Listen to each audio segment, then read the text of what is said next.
ಬೆಳೆಸಿದ್ದಾರೆ. ಅದರಿಂದಾಗಿ ನನಗೆ ದುರ್ಬಲರನ್ನು ಬಡವರನ್ನು ಕಂಡಾಗ ನನ್ನ ಮನಸ್ಸು ಕೂಡ ಮಿಡಿಯುತ್ತೆ ಅನ್ನುವಂತಹ ಮಾತುಗಳು ಅನೇಕ ಸಭೆಯಲ್ಲಿ ಕುಮಾರಸ್ವಾಮಿ ಕೂಡ ಹೇಳ್ತಾರೆ. ಯಾಕಂದರೆ ತಾಯಿ ಅನ್ನುವಂಥದ್ದು ಪ್ರತಿಯೊಬ್ಬರ ಬದುಕಿನಲ್ಲೂ ಕೂಡ ಅತ್ಯಂತ ಗಂಭೀರವಾದಂತಹ ಗಾಢವಾದಂತಹ ಪ್ರಭಾವವನ್ನು ಬೀರುವಂಥದ್ದು ಇದ್ದರೆ ಅದು ತಾಯಿ ಮಾತ್ರ.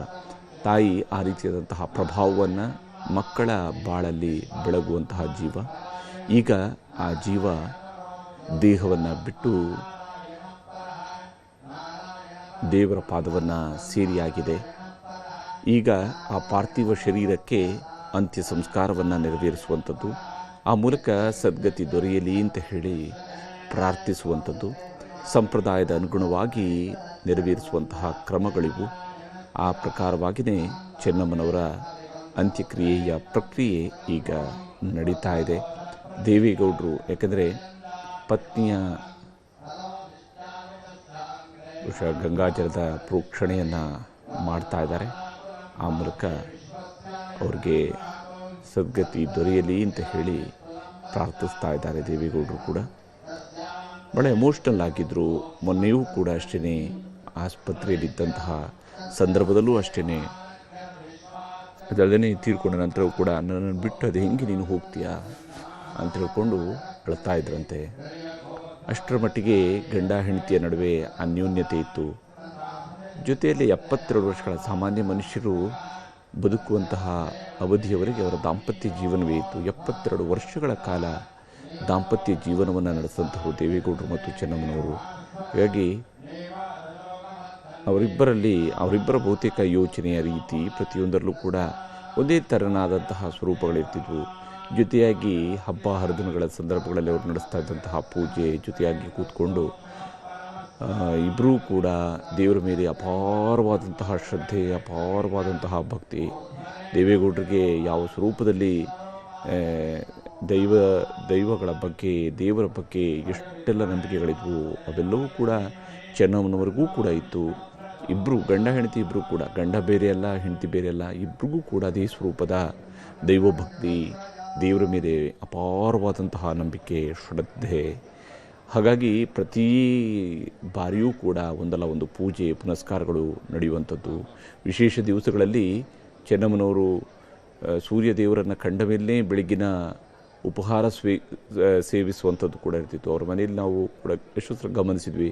ಅವರು ಹೊರಗಡೆ ಬಂದು ಆಕಾಶ ನೋಡ್ತಾ ದೇವರನ್ನು, ಸೂರ್ಯನನ್ನು ಕಂಡ ನಂತರ ಅವರು ಬೆಳಗ್ಗಿನ ಉಪಹಾರವನ್ನು ತೆಗೆದುಕೊಳ್ತಾ ಇದ್ದಂಥದ್ದು. ಈ ರೀತಿಯಂತಹ ಬಹಳ ಸಂಪ್ರದಾಯಸ್ಥವಾಗಿರುವ ಬಹಳಷ್ಟು ನಂಬಿಕೆಗಳಿದ್ದಂತಹ ಮತ್ತು ಎಲ್ಲವೂ ಕೂಡ ಒಳಿತಾಗುವುದೆಲ್ಲವೂ ದೇವರ ದಯೆಯೊಂದಿದ್ದಾರೆ ಅನ್ನುವಂತಹ ನಿಟ್ಟಿನಲ್ಲೇ ನಂಬಿಕೆಯನ್ನು ಇಟ್ಟುಕೊಂಡಿದ್ದಂತಹ ಅವರು ದೇವೇಗೌಡರು. ಹಾಗೆಯೇ ಚೆನ್ನಮ್ಮನವ್ರಿಗೆ ಮಂತ್ರ ಪಠಣಗಳಿಂದ ಹಿಡಿದು ಪ್ರತಿಯೊಂದು ಪಾರಾಯಣಗಳನ್ನು ಕೂಡ ಮಾಡ್ತಾ ದೇವರನ್ನು ಆರಾಧಿಸ್ತಾ, ಈವನ್ ಅವ್ರಿಗೆ ಹುಷಾರಿಲ್ಲದಂತಹ ಸಂದರ್ಭದಲ್ಲಿ ಮನೆಯಲ್ಲೇನು ಒಂದು ರೀತಿಯಾದಂತಹ ICU ಥರದ ವ್ಯವಸ್ಥೆಯನ್ನು ಮಾಡಿದರು.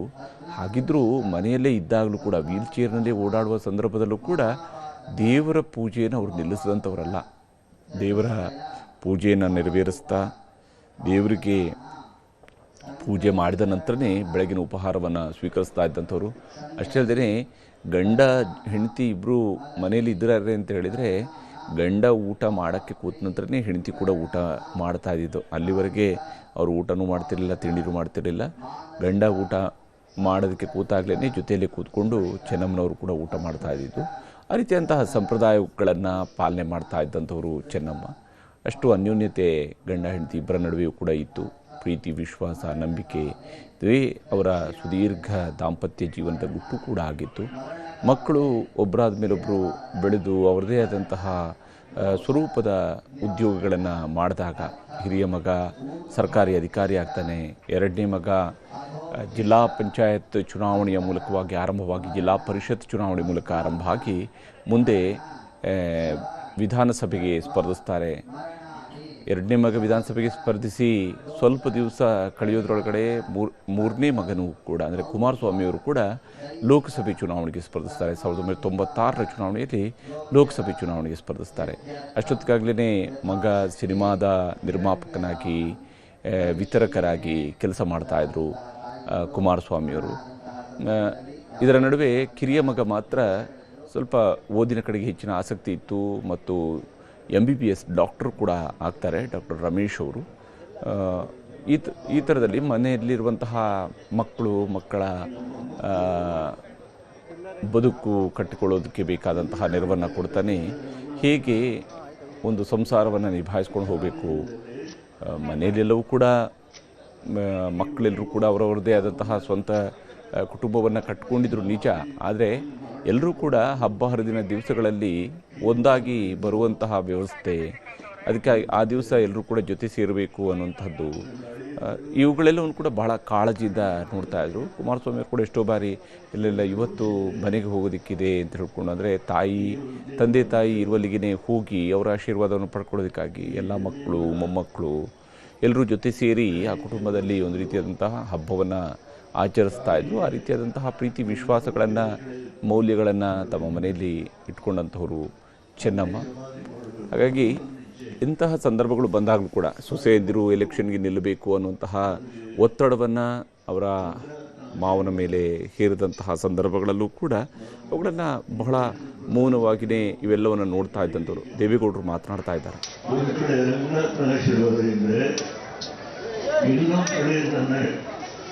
ಇವತ್ತು ನನ್ನ ಅಗಲಿ ಹೋಗಿರುವ ನಾನು ಕಣ್ಣಿಗೆ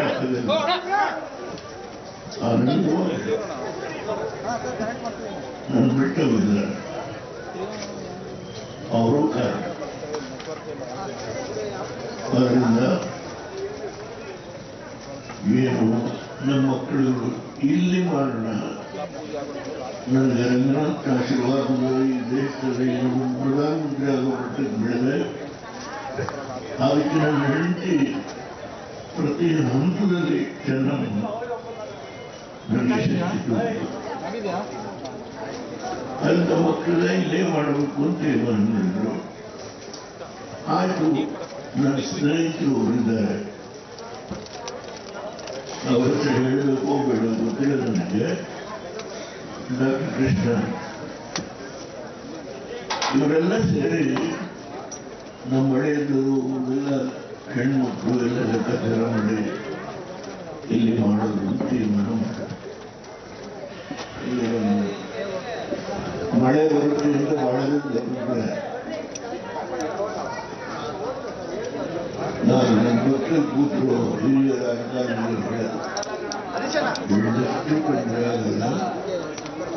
ಅಲ್ಲಿ ಬೆಟ್ಟಿನ ನಮ್ಮನ್ನು ಸದಾ ಆಶೀರ್ವಾದ ಮಾಡ್ಕೊಂಡು ಬಂದಿರ್ತಕ್ಕಂಥ ರಂಗನಾಥ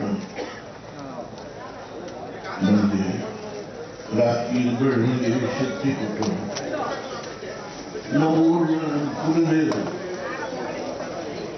ಶೃಂಗೇರಿ ಗಿರಿದು ಬಸವೇಶ್ವರ ಅನ್ನೋ ಹೆಸರಿನ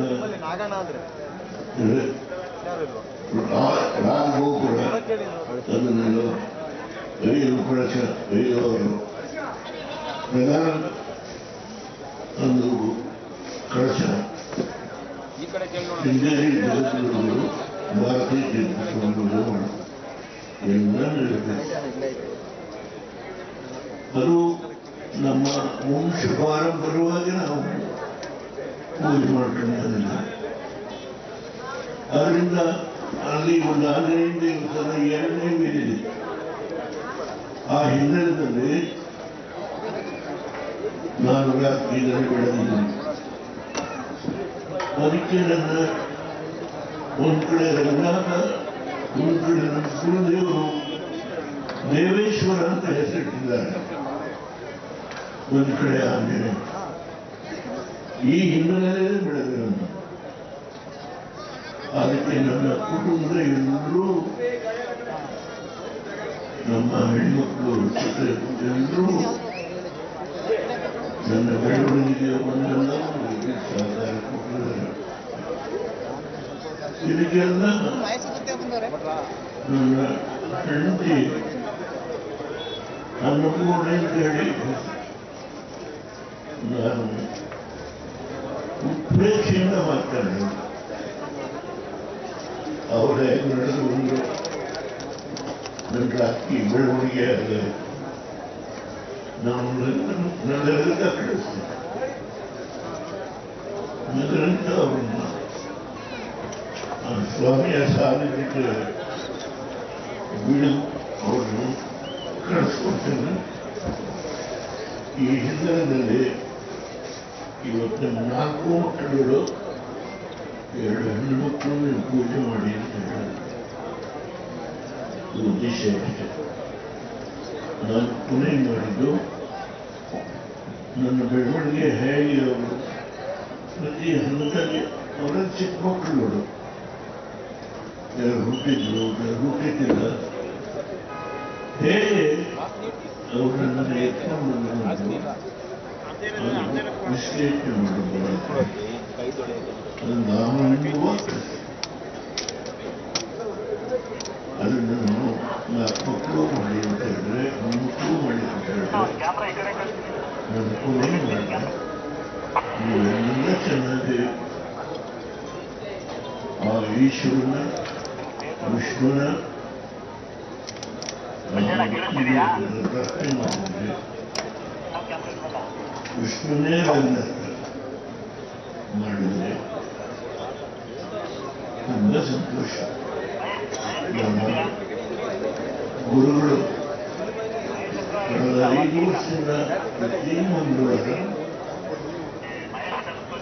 ನರಸಿಂಹನಿಗೆ ಲಕ್ಷ್ಮೀ ನರಸಿಂಹನಿಗೆ ವೆಂಕಟೇಶ್ವರನಿಗೆ ಲಕ್ಷ್ಮಿಗೆ ಗರುಡನಿಗೆ ಪ್ರತಿ ಮಂಗಳವಾರ ಪೂಜೆ ಮಾಡಿ ಮನೆಗೆ ಪ್ರಸಾದ ಅವರ ಸಾನ್ನಿಧ್ಯದಲ್ಲೇ ಇವತ್ತೆಲ್ಲ ನಡೆದಿದೆ. ಅಲ್ಲಿ ನಮ್ಮ ಮಹೇಶ್ ಶರ್ಮಾ ಪ್ರತಿ ಹಂತದಲ್ಲಿ ಅವರು ಎಲ್ಲ ಕಾರ್ಯಕ್ರಮಗಳೇ ನಮ್ಮ ಕುಟುಂಬಕ್ಕೆ ಶ್ರೇಯಸ್ಸನ್ನು ಅವರು ಬರ್ತಕ್ಕಂಥದಕ್ಕೆ ಪೂಜೆ ಒಂದು ಕಡೆ ಇದು ನಮ್ಮ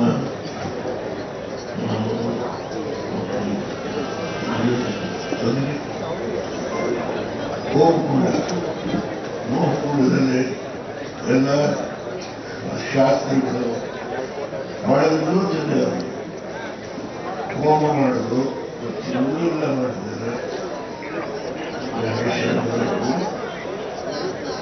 ಅವ್ರಿಗೆ ಒಂದು ಸಹಕರಿಸಿದ್ದಕ್ಕಿಂತ ಎಲ್ಲ ನಮ್ಮ